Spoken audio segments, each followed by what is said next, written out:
যখন আদালতের কার্যক্রম পত্র পত্রিকার মাধ্যমে, রেডিও টেলিভিশনের মাধ্যমে মানুষকে জানানোর অধিকার আরো বেশি সমুন্নত হওয়ার কথা ছিল, সেখানে আমরা লক্ষ্য করছি যে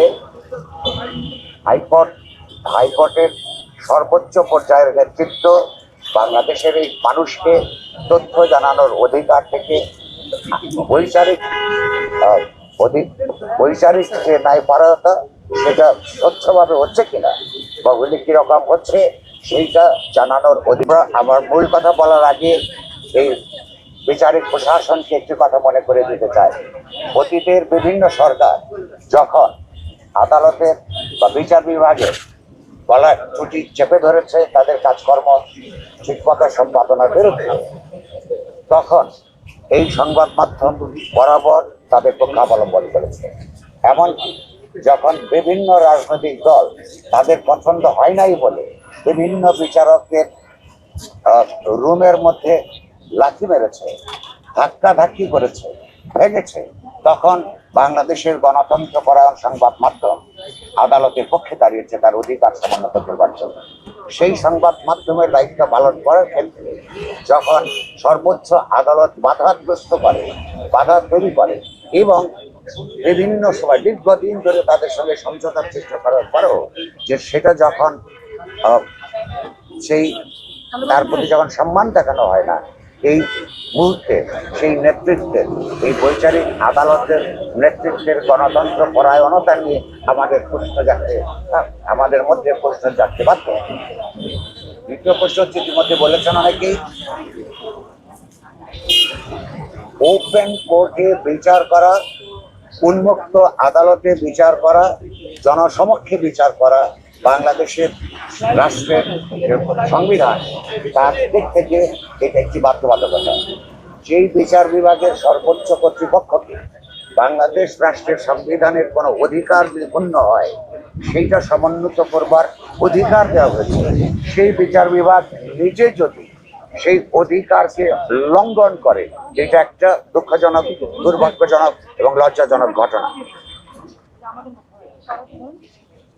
আমার দিক থেকে, সম্পাদক পরিষদের দিক থেকে আমাদের পরিষ্কার দাবি, বাংলাদেশের সর্বোচ্চ বিচার ব্যবস্থার সর্বোচ্চ কর্তৃপক্ষ কোনো অবস্থাতেই বাংলাদেশ রাষ্ট্রের সংবিধানের দেওয়া যে জনগণের অধিকার, বিচার কার্য পরিচালনা করার যে নির্দেশনা, সেটা ভঙ্গ করে সংবিধান লঙ্ঘনের অপরাধে নিজেদেরকে অভিযুক্ত করবেন না, এটা আমাদের আশা।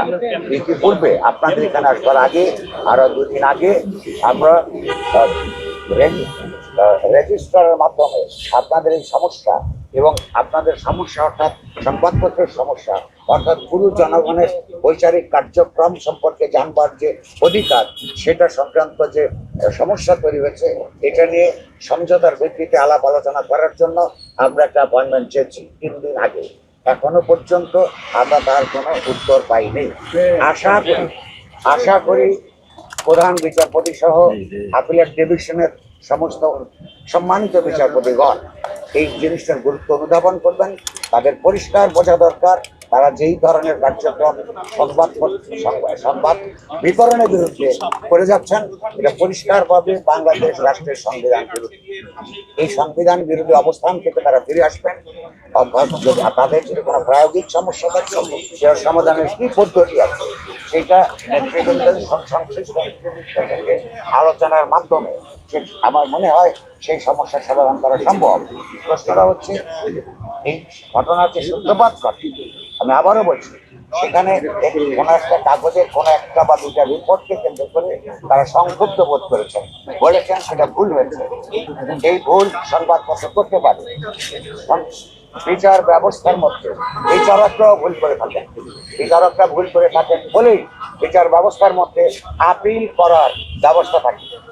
যদি বিচারকদের কোনো না কোনো বিচার ভুল না হতো, এইটা যদি ধরে নেওয়া না হতো, তাহলে বিচারের প্রক্রিয়ার মধ্যে উচ্চতর আদালতে আপিল করার ব্যবস্থা থাকতো না। ফলে সংবাদপত্রে কখনোই ভুল হবে না, এইটা আমরা জোর করে বলতে পারবো না। প্রশ্নটা হচ্ছে, ভুল সব ধরা পড়লে সে সংশোধন করার ব্যবস্থা করা হয় কি হয়, সেটা আমি মনে করি মেইনস্ট্রিম সংবাদপত্রে, রেডিও, টেলিভিশনের প্রত্যেকেই যদি কখনো এরকম ভুলক্রমে কোনো ভুল হয়ে যায়, অসাবধানতা ক্রমে ভুল হয়ে যায়, সেটা বরাবরই